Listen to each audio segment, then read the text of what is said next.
Hey, what's up guys, it's DarkArmedDuelist, and today we're going to be doing a Reaper of Prophecy Spellbook deck profile. So this deck is absolutely crazy, and one of the cooler variants of Spellbooks, because there's actually 2 or 3 different variants where you can play either Yugioh and play a bunch of Spellbook spell cards in the deck to be able to back him up, to be able to lock your opponent out of special summoning, or you can play this variant, or you can play a Swarm variant of Spellbooks, and I wanted to show you guys the couple of different variants of playing Spellbooks. So this deck is absolutely insane, and a really cool contender for being one of my favorite decks, because it's really cool the way that this deck plays to be able to get all sorts of really cool boss monsters out on your side of the field, whereas regular spellbooks just kind of get out one monster and then be able to ride that monster until the end of the game. So without further ado guys, don't forget to like, comment, subscribe, hit the bell there so you can come power notification squad, and definitely check out the Patreon down in the description below where we have all sorts of awesome rewards you guys, like getting your name searched for every single video, getting assigned cards in the mail, or even getting to request a deck profile every single month you're a patron along with test hands. So without further ado, let's get straight on into this. So first off, we're going to be playing 2 copies of Reaper of Prophecy. So Reaper of Prophecy is a really good card in this deck because it has the ability that when this card is normal or special summon, you can activate the effect as many as possible based on the number of Spellbook spell cards in your graveyard. So if you have 3, this card gains 600 attack, going to 2600 attack. If you have 4, you get to add a Spellbook spell card from your deck to your hand, or if you have 5, you can special summon a level 5 or higher dark spellcaster type monster from your deck, which I have quite a few in this deck that are pretty nice to be able to special summon to your side of the field. We then play 2 copies of High Priestess of Prophecy. High Priestess is really good because you can reveal 3 Spellbook spell cards in your hand to be able to special summon her to your side of the field, and then once per turn you can banish a Spellbook spell card from your hand to the graveyard to be able to target 1 card on the field and destroy it, which is really good to be able to pop something on your opponent's side of the field, which is super nice. We then play a single copy of Wheel of Prophecy. Wheel of Prophecy is one of the targets that I play in the deck to be able to special summon off of Reaper because it has a really good effect that when this card is special summoned by the effect of a spellcaster type monster, you can target any number of your banished Spellbook spell cards, shuffle them into the deck, and if you do, you return your other banished Spellbook spell cards to the graveyard, which is pretty good to be able to basically recycle the entire game back into your deck, which is kind of nice. We play a single copy of Temperance of Prophecy. Temperance is just a 1-of in this build because during your main phase, if you activate a Spellbook spell card previously this turn, you can tribute this card to special summon 1 level 5 or higher lighter dark spellcast type monster from your deck, but you cannot special summon level 5 or higher monsters during the turn you activate this effect, which is why it's kind of bad because it turns off your copy of Reaper's 5th effect, or the 5 effect, because you can't special summon anything else during the rest of the turn that's level 5 or higher, so you can't use this effect, which is kind of bad. But it's good to be able to special summon out your copy of High Priestess, so you play it as a 2-of, or 1-of, excuse me. We play 2 copies of Fool of Prophecy. Fool of Prophecy is a little bit better to be able to use in this particular build because it helps get your copy of Reaper out to your side of the field, because during your main phase, or once per turn, you can send a Spellbook spell card from your deck to the graveyard, which loads the graveyard with any more Spellbooks that you need to be able to go off with this effect.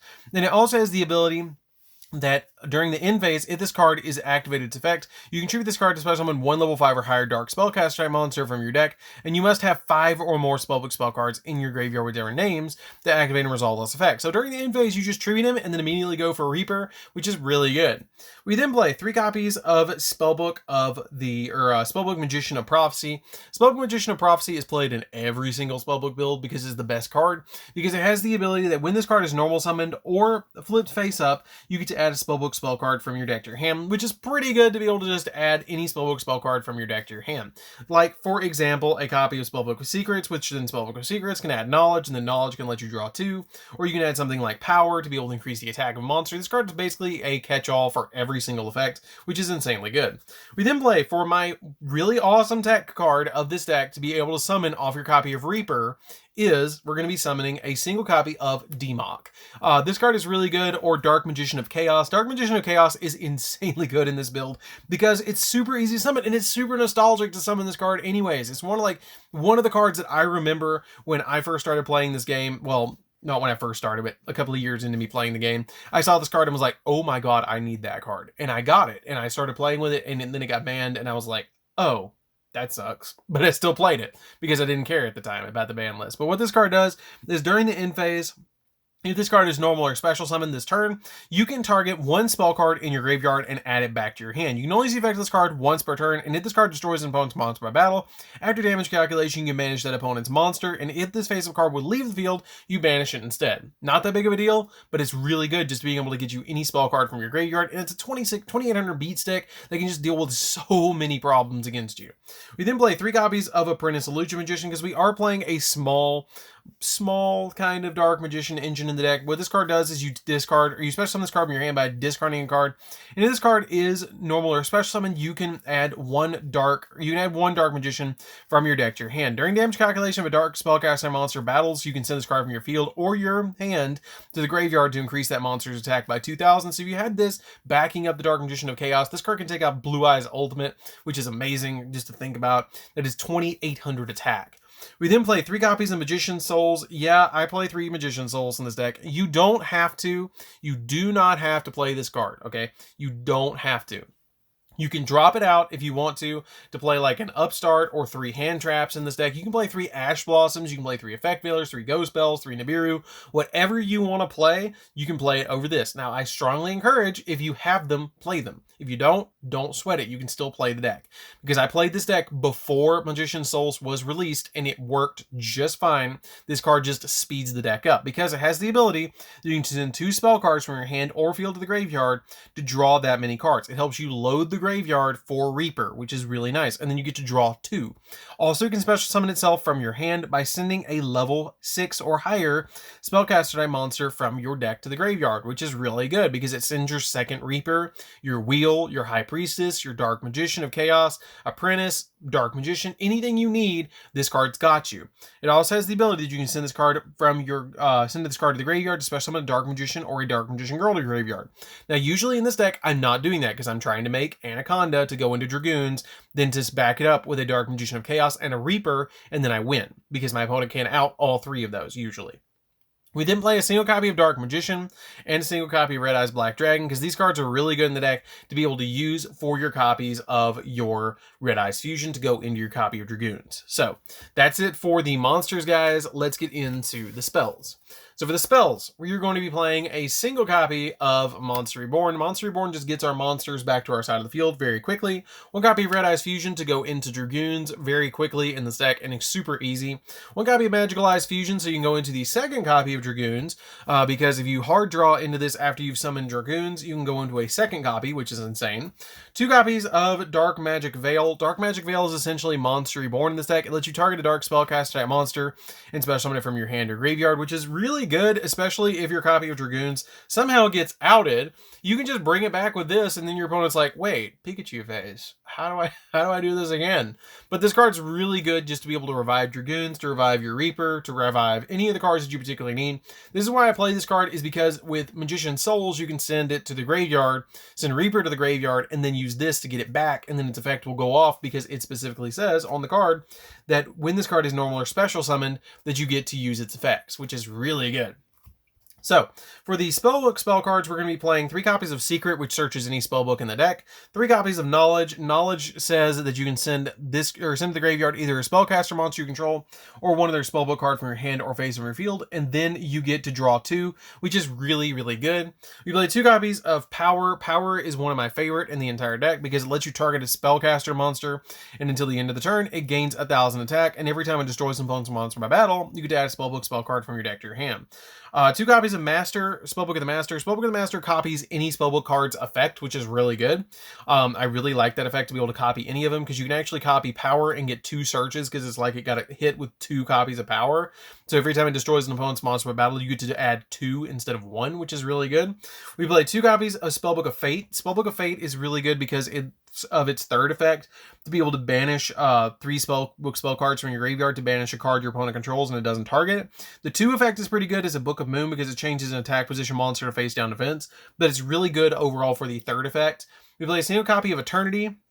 Eternity lets you target a banished spellbook spell card, and you add it back to your hand. 1 copy of Wisdom makes your spellcaster type monster either immune to spells or traps. 1 copy of Life. Life adds Life special summons back a spellcaster monster in the graveyard by banishing a spellcaster from your graveyard.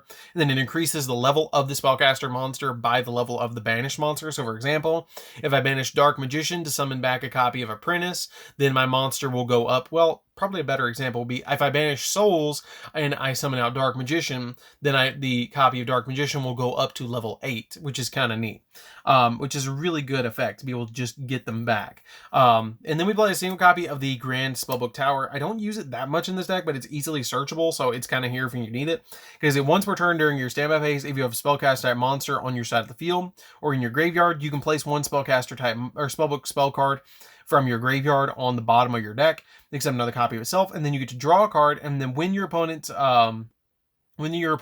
this card in your possession is destroyed by an opponent's card effect and sent to the graveyard, you can special summon a spellcast type monster from your hand or deck equal to the level of the amount of spellcaster or spellbook cards in your graveyard. So if you have like 7 spellbooks in your graveyard, then you can special summon a level 7 spellcaster type monster, for example, if this gets destroyed. So that's it for the main deck, guys. Let's get into the extra deck. So for the extra deck, we're going to be playing a single copy of Quintet Magician. This card is pretty easy to summon in the deck because you have so many spellcast type monsters that are running to the graveyard.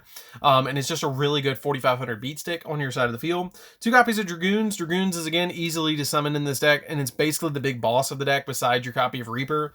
But Reaper in this equals GG against your opponent. Like, they're not coming back from that. Unless they like negate one of the summons, and at that point, if they don't, you're gonna have Demock, this, and a copy of Reaper looking at your opponent like, hey, you looking kind of tasty. But this card is gonna be able to pop 2 cards on your opponent's side of the field, or 2 monsters on their side of the field. They take damage equal to the amount that it popped. Like for example, if you pop 2 Blue Eyes, they're gonna take 6,000 damage. 3,000 for each. It also has the ability that you can omni-negate 1 card by discarding a card from your hand, and as you guys probably know, but from playing this deck, this card is really good at card economy, keeping cards in your hand to be able to use for this. It's just ridiculously easy, and it can't be targeted or destroyed by card effects, which is ridiculous, and it gains 1,000 whenever it negates. We then play a single copy of Appaloosa just to give us additional negations, Access Code Talker to give us additional pops on the field, because we need more of that with our copy of Red Eyes. If you can't afford the Access Code, you can drop it if you want to play Boral Sword. It's totally fine if you want to. We play a single copy of the Blackluster Soldier Link.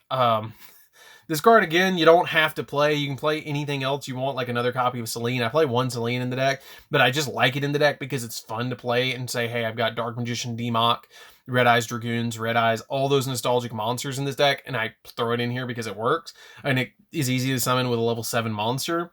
We play a single copy of Selene. Selene is just ridiculously good in this deck because you can summon it out to your side of the field, and then for every spellcaster, every spellbook, or every spell card in your graveyard, it gets a token on it or a counter on it, and then you remove 3 to be able to special summon a spellcast type monster in your graveyard to help you link climb into a copy of Access Code extremely easily. 1 copy of Unicorn to spin stuff, Phoenix to pop spells and traps, Crowley because he's a spellcaster and he's kind of good to help you get monsters on your side of the field, because if he's link summon, you reveal 3 spellbooks in your deck, and then your opponent randomly picks 1 and adds it to your hand. You shuffle the rest back in the deck, and then also once per turn, each turn a level 5 or higher spellcaster monster is normal summoned to your side of the field. You can do it without tributing, which is pretty good for Reaper. 1 copy of IP because you can go into your copy of Appaloosa or Unicorn extremely easily. Anaconda to go into either Quintet or your Red Eyes Dragoons. Link Rebo because you play Magician Souls. Relinquish Anima, same thing. And a single copy of Noriado, the Moral Leader, because you do play some level 6s in this deck, and it's really easy to go into to give you more negations. So that's it for the deck, guys. Don't forget to like, comment, subscribe. I'm going to try and do a regular Spellbook deck profile very soon where I don't play Reaper in the deck. So be on the lookout for that one as well, because I'm really looking forward to showing you guys exactly how I play that particular deck, where it focuses a little bit more on summoning High Priestess and using the copies of the Spellbook Magician, which is really cool. So anyways, guys, this is DarkArmedDuelist. Don't forget to like, comment, subscribe, hit the bell on there so you can become part of the notification squad, and we'll see you guys in the next video. See you later, guys.